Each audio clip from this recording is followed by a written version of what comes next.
welcome to Preservation of One. I am your host, Alexandria August. So listen, so when I made the last comment, the last episode, and I was sitting up there, I was speaking to, I don't know who I was speaking to, but I seen some reactions to the post when I was talking about P Diddy, and then towards the end when I went in when I was saying I was talking to women. Um, Listen, the older I get, the older I know for sure the power of the tongue, the power of life and death lies in the tongue. And I knew that, and I was taught that ever since I was a child, just like pretty much all of us, right? Been taught that. But the older I get, the older I realize a lot of those sayings are true, and most definitely that is true. So I'm the type of person I like to joke around a lot, right? Okay, I talk a lot of jazz, shall we say? Okay, I talk a lot of trash, known as talking shh. You know what I'm saying? Or whatever. And I'm always joking, right? And it's like, I gotta stop it. I gotta stop it. I got to calm down with that because somebody made a very valid point, and it was something that I know and that I've been knew, right? But it's all a process, and it's all a part of change. So when I was scrolling and somebody made a very valid point, they was like, when we're talking, we're speaking to our subconscious, right? And I'm a person that's very big on aura and energy, right? Yeah, I don't play about that. So, anyways, um, so I'm very big on aura and energy, and so when we're talking, we are unconsciously speaking to our subconscious, right? And look, this is stuff I already knew. Like I told y'all in my book, A Conversation with Alexandria August. Like I told y'all in my first season, second season, maybe a couple more, how I would speak affirmations to my children and they would repeat it back to me. You know what I'm saying? Or we'll go through it together. You know what I'm saying? The affirmations. And, that's speaking to your subconscious, right? Okay, so I always knew this, but I'm somehow in my mind, I'm thinking me laughing and joking. Like I know, I'm laughing and joking and, just having a good time and everything else. But I'm setting myself back with the laughing and joking because my subconscious is going to believe what it's trained to believe, and it's going to reject any new programming until it's forced to believe that what's being programmed, like affirmations or routines, patterns, whatever you want to call it. And it's something that occurs in everybody, not just me. So it's like, okay, I like to laugh and I like to joke, but guess what? It's like I got to slow it down or either I got to stop it because, especially at this age now, my subconscious is on a whole nother level, okay? It's on a whole nother level. You know, I'm getting older, and a lot of times as we get older, we can become complacent. We can become set in our ways. So it's like, okay, I'm realizing this, so yeah, I need to go ahead and change this up quickly. You know what I'm saying? And go ahead and get this here together or whatever. So yeah, so I'm just sitting up here like, you ever said something? I'm sitting up here like, let me back up. I'm sitting up here like, yeah, I said that. And it's like just as fast as I said that, it happened. And that's what I was about to say. Have you ever noticed that you ever did that where you ever said something just as fast as you said it? It happened exactly how you said it. You know what I'm saying? You call it coincidence, whatever you want to call it. I call it pay attention, god doggone it. That's what I'm calling it. Pay the F attention, okay? Because at that moment you are manifesting. And I told y'all this before. You are manifesting. You are speaking to the universe. So yeah, so it's like you got to be careful what you say and what you're doing, okay? And I just was on the phone with my people and we were sitting up there talking, and I talked about this here.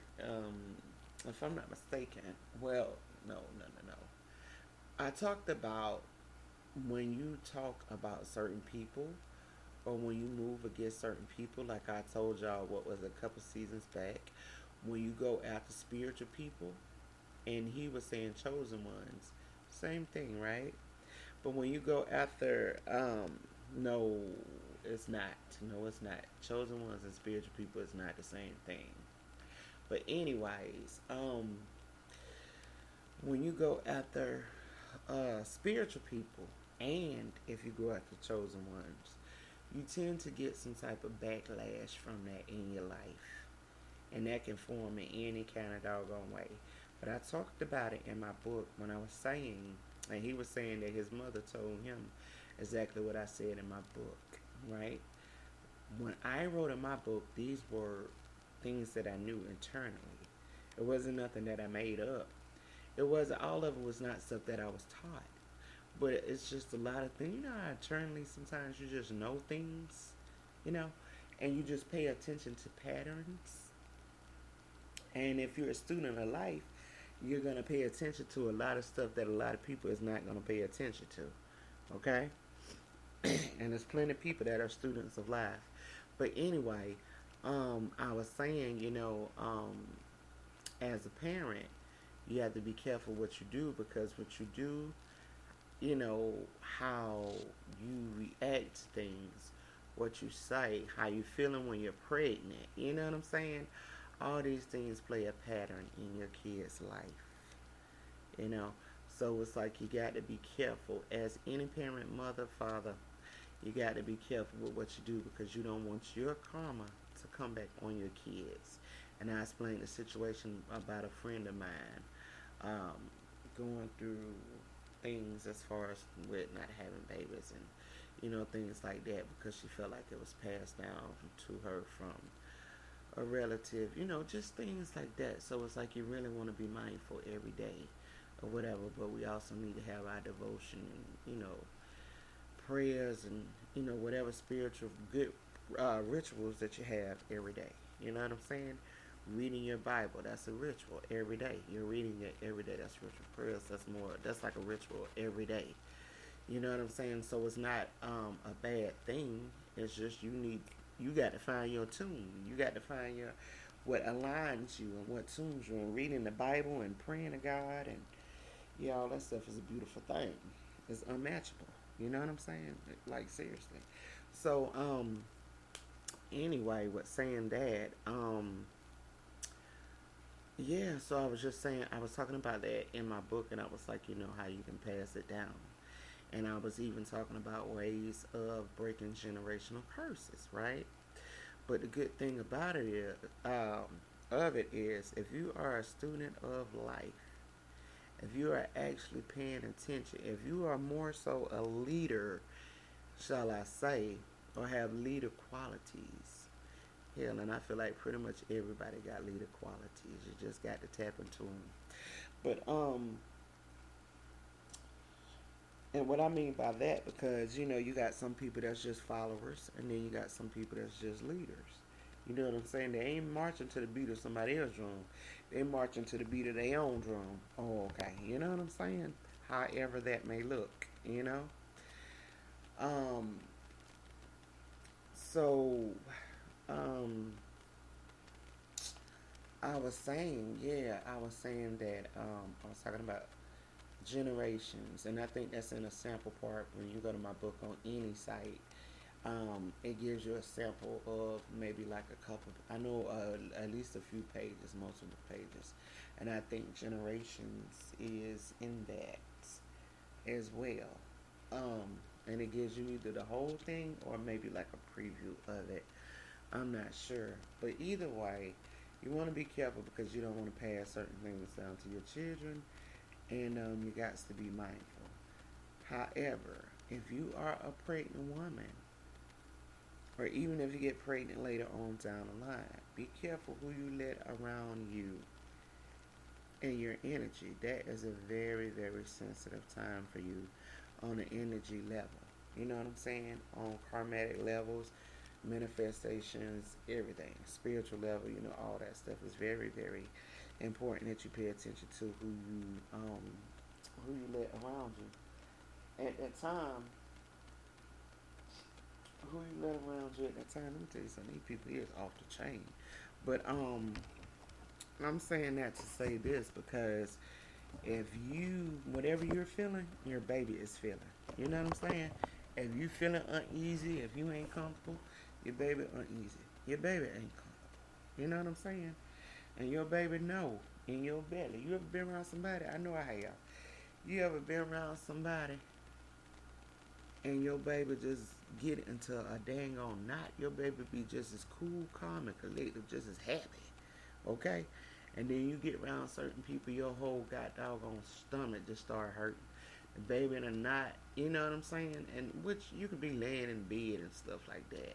And your baby can god doggone just stay in that one area and it feel like it's in a knot, but it's not, really in a knot, but it feels like it is, and that's because, maybe he wants you to, maybe he or she might want you to move around or rub his stomach or talk to him or, whatever the case may be. But sometimes when you pregnant and you around people in this bad energy, your baby will warn you. It's up to you to pay attention and take heed to what's going on in that situation with the baby while you're pregnant, or whatever. So it's like you'll get warning signs, you know what I'm saying? And it's up to us to pay attention to those warning signs or whatever. So I just feel like if you are pregnant or possibly thinking about becoming pregnant, be careful. Be careful what you're doing and who you're around. Okay? We got some of these doggone witches and warlocks right here. But either way, back to what I was saying. With the I was saying that you got to be careful with if you say anything bad against them or try to do anything bad against spiritual or chosen people. You say something against a spiritual person or a chosen person, anything negative, anything like that, that shit is gonna whoop your ass. In one form or another, it's gonna whoop your ass, okay? It just makes you change your whole attitude. Well, what you got to say about this and that? If somebody asks you, what you got to say about this and that? Oh, I ain't got nothing to say. Everything is peace and blessings. Everything is just joyous. I have nothing negative and nothing bad to say. Everything is just awesome, okay? Oh, well, what do you thought about brother? Or what do you thought about sister? Or what do you thought about this person? Or what do you thought? Oh, they're such a wonderful person, okay? Just give you a whole nother attitude. Just whole new attitude. Oh, they're such a wonderful person. I have nothing to say about this person, okay? Just make sure, just, just make sure, just change up your whole doggone attitude. Did you see what such and such had? Oh yeah, I seen what they had on. Yeah. Well, what did you think about it? Oh, it didn't bother me none. It didn't bother me none. Okay. Person be tore up from the floor. Yes, they looked blessed. Yes, they looked blessed. Yes, yes. Just change up your whole, thing, change up your whole doggone mindset, your whole doggone just your whole damn demeanor, everything, okay? Just everything, you know what I'm saying? Versus before, you probably would have had all kind of jokes and everything else and talking junk and every doggone thing else, but you mess around and you say something to do something to give somebody that's spiritual, honey, you gonna know about it. You know? Dang, though. You just gotta think twice about that thing, Just gotta think twice about it. You see them going through it, or you felt like they did you dirty. You felt like they did you dirty, and the chances are they probably did do you dirty. But you just gotta be, yes, I saw it, yes. How you feel about it? It's so unfortunate. It's just unfortunate that you know, that they got that going on. It's just so unfortunate. And you're mad, you like, yeah, this dirty mother. You know what I'm saying? Yeah, yes. Okay. So yeah, so just trying to be mindful and just trying to be careful about that. But I was just sitting up there telling my friend about a situation, not saying that the person that something bad was said about was spiritual or just chosen. That probably ain't got nothing to do with the whole situation with what happened to the dude or nothing like that. But it's just, the power of the tongue. is something serious. You can use it to bless or you can use it to curse. And it's just more beneficial for anybody and everybody to use it more so to bless and not to curse. I know for me personally, I've did my fair share of cursing and cursing people, okay? And not cursing people with no nothing, no spiritual stuff. I'm talking about actually cussing people out, okay? Cussing people out was a good thing of mine. It used to be very entertaining back in the day when I was younger. And I'm happy I have moved past that somewhat. Yes, yes indeed, yes indeed. That's some mean stuff. That's some mean stuff. But the older I get, I tell you what, I don't fancy it too tough as much as I used to. It used to be very entertaining. Because some people make you go there, but the older you get, you're like, nah, I don't want to go there. You know, like that's too much doggone negative energy to be bringing into my aura, into my field. You know what I'm saying? You know, or whatever. So even though I still, obviously, still curse and things like that, and that's something else I need to work on. Sitting up here just talking about the power of the tongue, you know, or whatever. Always pray good for people, and always pray for good for yourself. More so, you know, you're praying for everybody else. You got to pray for you. You got to speak over your life. Okay, you got to speak joy. You got to speak any and everything that you need into your life. Speak it and believe it, and it shall come to pass. Okay. Just don't speak nothing bad against spiritual people or chosen people. That's all I got to say. Don't do it. It ain't worth it. That's all I got doggone say. It ain't worth it. But yeah, be mindful. Stay prayed up. And watch how you can achieve your dreams. I was looking at something with Joe Claire. It came on my timeline, and it was saying that Joe Claire mother said she I guess like renewed herself or whatever, saying that she wrote her first book at 49 and did some other great things or whatever as she had got older. Don't let age limit you on wanting to achieve your dreams. Don't let age or circumstances limit you on whatever it is that you got to do. I didn't write my first book until I was 42. 41 going on 42. How old am I? Anyway, what is years? Okay, so I wrote my first book 41 going on 42 years old, right? Or 42. Anyways, it ain't even that deep, it's late. But I wrote my first book in my 40s as well. At the end of the day, the world is gonna sit up here and try to trick you and tell you what you can't do. You know what I'm saying? Or your idea is not good. Okay? Oh this and oh that. Okay? Let their O's be your yes, okay? To you doing what the hell you feel like you got to doggone do, okay? It may not be something to somebody else, but as long as it's something to you, trust me, it'll be something to other people too. There are too many like-minded people that are kind of like-minded like you, or that can respect the art, or can respect the craft. You know, so if poetry is your thing, writing is your thing, singing is your thing, modeling is your thing, entertainment is your thing, reading is your thing, writing is your thing, anything that's your thing, do it, okay? And I know I used to say this all the time, but do it. Don't let anything stop you from doing it. You know why I got that buzzer on that dryer? Okay. Sound like I'm in the gym. But yeah, regardless, don't let anything or nothing stop you from doing it, okay? Take baby steps, pace yourself, get it done. You know, I got faith in you. I believe in you. Now believe in me and go get a copy of my book, A Conversation with Alexandria August. I'm your host, Alexandria August. Thank you.